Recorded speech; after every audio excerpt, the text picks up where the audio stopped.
First it was the Eagles don't pay running backs. Then it was the Eagles would never re-sign a linebacker to big money. And now the newest, the Eagles don't draft safeties in round one. When are they going to realize you can't put Howie Roseman in a box?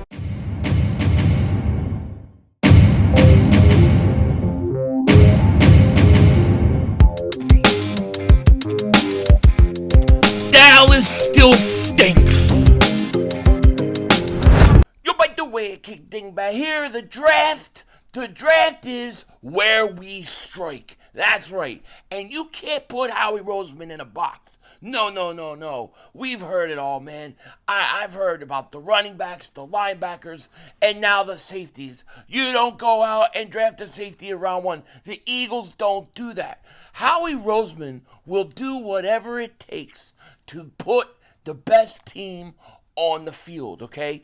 Even sometimes when we don't understand what he's doing or why he's doing it, usually he's 3-4 steps ahead of the situation. That's why when I look at the C.J. Gardner-Johnson trade, and even though on the surface I don't like it, I gotta wait and see what he does or how it pans out, because I think he's up to something.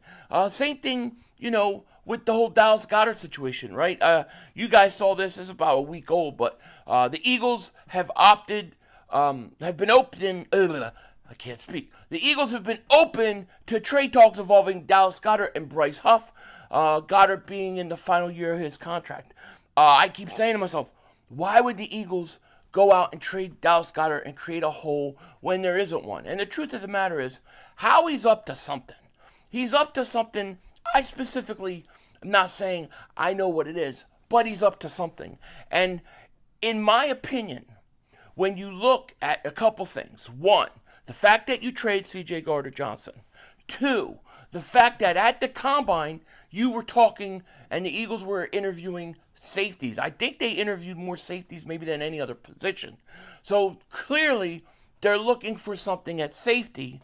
And then three, when you look at how much money Myles Garrett and all these edge rushers are getting, and teams having to pay, $40 million a year to have these guys to long-term contracts. When you look at those three things, I think the possibility that the Eagles draft a safety is very high. Now, I'm not saying it's going to happen, but I'm saying the possibility is actually very high. And I think the Eagles could be preparing for that event because I know, this draft is deep in defensive linemen, defensive tackles, and edge rushers. And when you look at drafts in the past, they always tend to find some sort of groove in the first round. You'll get a run on, last year you got a run on offensive players.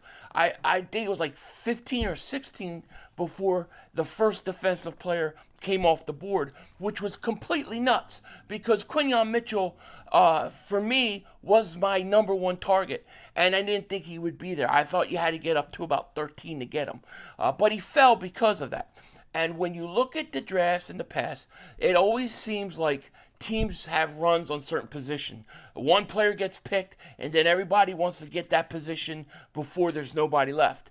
And then what that does is it causes players to fall and to drop in this draft. Now, let me make this clear. I believe, not only do I think that the Eagles should do this, but I also believe that they're going to do this. There is no way in hell the Eagles are staying at number 32. It's not happening. They are going to trade up. I don't think they're going to trade back. I think they're going to trade up. And if they don't trade up, then I think they'll trade back. But I don't think they're staying at 32. I feel pretty comfortable with this, especially if you know the Eagles and how they are aggressive in the draft.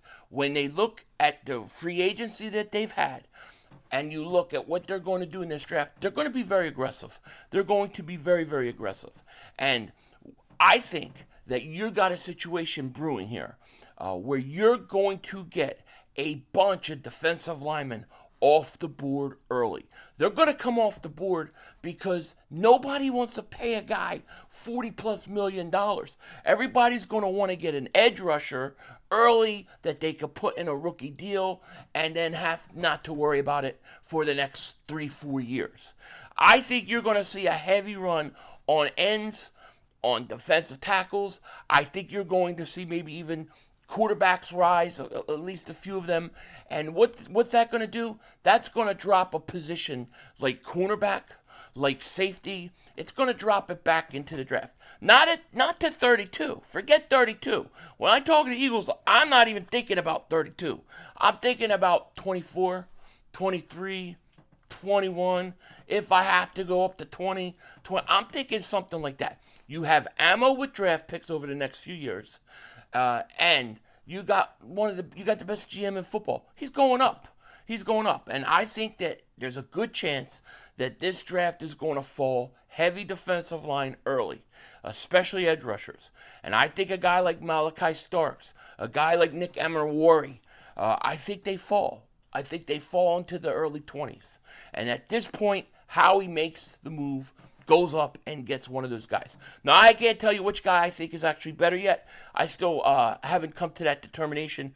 But I think those are the two targets that you have to have at safety.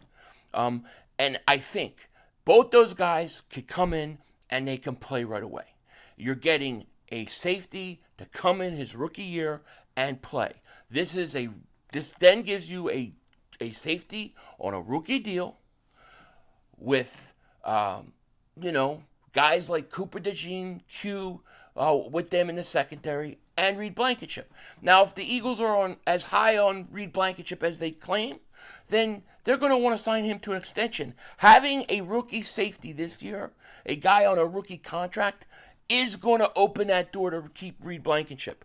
Now, you're talking about having one of the elite secondaries in the NFL by doing this move, okay? By drafting a safety that you could plug in and play, and assuming he's going to be good, which why wouldn't he be? How he has hit on his picks lately, the last 3-4 years. You got a at least secondary for the next 4 or 5 years. You got a question at corner, but we're going to see what Ringo can do. Or you're going to have a guy like, Adoree Jackson who can fill in competently for a year until you can address it. But safety, to me, is the move. Now, let's say it doesn't go, the first round doesn't go in a way in which you're getting defensive linemen off the board. Let's say it's not falling that way. Let's say Malachi Starks is going 15 and Nick Emenwari is going 19. All right. Then you know what? That means defensive linemen are dropping. That means edge rushers are dropping. Go up and get one of those guys. I have no problem with that either. You got to see how it's going to fall. But I think that based on the information we've seen, Howie Roseman, he's thinking that one of these safeties early is a real possibility because it's going to be a heavy draft on defensive linemen. You can't underestimate how Myles Garrett signed his contract. Micah Parsons is still going to sign his. We talked about Travon Walker yesterday. He's going to need a new contract. These guys are going to make a lot of money. We're talking over $40 million potentially. These teams, they don't want to pay that. They're going to go out and try to get guys on rookie deals. And they're going to be willing to draft high in order to do that. So I think that safety, in my opinion, is my number one target heading into this draft. That is where I'm going, unless it breaks differently this draft, okay? Now, one thing I want to do, and I'm going to start doing this once or twice a week, all right? But just for fun, people talk about mock drafts, doing mock drafts. The thing with doing a mock draft is you do 1-2 mock drafts. It's very hard to not get into a pattern. You think guys are going to go a certain place, and it just kind of becomes repetitive. Same thing when you do the mock draft apps. You kind of learn how the computer's thinking and going to go the different scenarios. So what I'm going to do is once or twice a week, I'm going to pick a so-called experts mock draft that they just did. And we're going to go through it, and we're going to make the pick for 32 when it comes, based upon how it fell in their mock draft. We're gonna do one today. We're gonna do Daniel Jeremiah. Okay, he just put out a mock draft a few days ago. So here's what he's got. Let's jump into this. Now I'm going to do my best to not argue with some of these picks, because some of these picks that I've seen so far, I'm like, I don't know about that. I'm just going to try to react to what the Eagles should do. So if we take a quick look at this draft really quick, he's got Titans taking Cam Ward, the Browns taking Abdul Carter, Shedeur Sanders goes to the Giants. Travis Hunter goes to the Patriots. Then the surprise here for me is he's got Jalen Walker going 5. All right, to me this is important, because Walker would be one of my targets that I hope we could get. Ashton Jeanty goes 6 to the Raiders. Look, to me, if the Cowboys don't draft him, they're stupid. That if he falls to them and they don't take him, they're stupid. He's going to be good. Jets take Membu. Then you got Graham goes to the Panthers. Jahad Campbell, he's got 9 to the Saints. That surprises me. Then Will Campbell to the Bears. Jahdae Barron to the 49ers. Matthew Golden, the wide receiver from Texas, to the Cowboys. That would not scare me at all. Okay, not year one. Then he's got 13, Malachi Starks. Now, this one hurts me. This one hurts me because that means Starks is going really early, and it's too early to trade up for if you're the Eagles. So, to me, this is why if I'm the Eagles, I'm trading into the 20s. Okay, because hopefully one of these guys falls there. Hopefully there's a run on defensive linemen, and these guys drop. Tyler Warren, 14. Now, let me say this about Tyler Warren. If Tyler Warren gets past 15, if we're on draft number 16, 17, 18, and he's still on the board, I'm working the phones trying to get up and get him, because that would be a huge upgrade for the Eagles, especially when you want to get rid of Goddard. So if he gets to 16, to me, I try to move up and get him. Will Johnson goes to the Falcons. Zabel goes to the Cardinals. Mike Green goes to the Bengals. Colston Loveland goes 18. Another tight end. That's 2 tight ends. Okay? I'm not sure I like Loveland. I'm just not sure. I'm not trading up for him if I'm the Eagles. Izaraku goes to the Buccaneers. Hampton goes to the Broncos. Jackson Dart, Pittsburgh. You guys can see all these. McMillan to the Chargers. Packers take Hairston. Then 24, this one kills me. Nick Amenwari is off the board with the Vikings. So, that's why you got to trade up with the Eagles. That's why I'm trading up. Banks Jr. goes to Houston. Amos goes to the Rams. Harmon to the Ravens. Lions get Williams. Then Thomas goes to Washington. Grant goes to the Bills. Simmons goes to the Chiefs. This puts the Eagles on the clock. Now, based upon this mock draft and how this has fallen for the Eagles, okay, like I said, I would have traded up to 24, made sure I got Nick Amenwari. But the way this has fallen, he's got the Eagles taking Jamar Stewart, an edge rusher from Texas A&M. I'm going Pierce Jr. That would be my pick here. Based upon his mock draft, Pierce Jr. is on the board still. That's where I'm drafting. So, Philly 500 would take James Pierce Jr. That would be the pick here. Who would you pick based upon the results of Daniel Jeremiah's first-round pick? I'll be doing these once a week, maybe twice a week. I'm taking Pierce Jr. That's my pick in round 1 if it plays off the way it has. Let me know what you guys think. With that said, take care. Talk to you later, of course.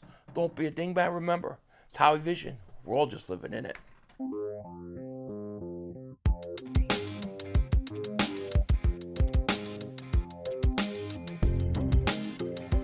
I talked about Jeanty in this, and I said the Cowboys should get him. But I've seen some mocks where he falls, and he's on the board at 32. Let me tell you something. And this is crazy talk, but if he fell to 32 and all the guys I need for plug and play are not there, I might take him. I might take him. Could you imagine putting him with Saquon Barkley? You got this rookie running back. You would have two young running backs, but you put him as your number 2 guy to Saquon Barkley. That'd be pretty damn special, no doubt about it. With that said, Denzel Washington out. So just a quick reminder that right now, the Jalen Hurts Main Thing shirts, MVP, they are flying right now. We just got some more t-shirts in. We still have hoodies. We also got the premium one. Everybody's been liking that. So I just want to let you guys know, in the description, if you're down, if you want to get this piece of history, you still have time because they're still available, and definitely don't miss out. These are my favorite merchandise that we have done. And listen, I haven't even got mine yet, okay? Because they've been going so fast with people buying them that I haven't even got mine yet. I'm gonna have to wait. But everybody loves it, so check it out. Denzel Washington out. That's all, folks. The brother screwed us.